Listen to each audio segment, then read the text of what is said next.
আজকে তোমাদেরকে আমার বুম্মার ছাদ বাগানটা একটু ঘুরিয়ে দেখাবো। চাল কুমড়ার কুমড়ো গাছ বুম্মার পুঁততে লাগে না। এই চাল কুমড়ো গাছটা কোথার থেকে হয়েছে কি জানি, আর প্রচুর চাল কুমড়োও হয়েছে, এখনও দেখো গাছে আছে। আর যেখানে পেরেছে সেখানেই বুম্মার গাছের চাষ করে। মাসি সেই কবে একটা দোপাটি গাছ দিয়েছে, সেটা দেখে কত দোপাটি গাছ হয়েছে, একটা জবা গাছ। আর এই কারি পাতা গাছটা তো বহু পুরনো। থোকা টগর গাছটায় দেখেছো কত ফুল। গাঁদা গাছটা তো এমনিই হয়েছে। বুম্মা কিন্তু সবজির খোসা, ডিমের খোলা এগুলোই সার হিসাবে ইউজ করে।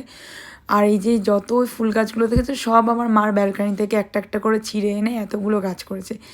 এই গাছগুলো আমি বুম্মাকে এবার গিফট করেছিলাম। এগুলোর ডালগুলো ভেঙে গেছে, এগুলো বুম্মা লাগিয়েছে। আর ঘ্যাটকোল পাতা বুম্মার তো কিনতে হয় না। এই একটা জবা ফুল গাছ, আর এই দেখো তুলসী গাছটা অনেক। আর দেখো এই ছোট্ট উচ্ছে গাছটা আবার ছোট্ট ছোট্ট উচ্ছেও হয়েছে। এই দুটো শিউলি ফুল গাছ মিলিয়ে যা শিউলি ফুল হয়, বুম্মার তো পুজো দেওয়া হয়ে যায়। পাশে আছে গাঁদা ফুল গাছ আর অ্যালোভেরা গাছ। আর এই গামলাটা যে কি চারা লাগিয়েছে আমি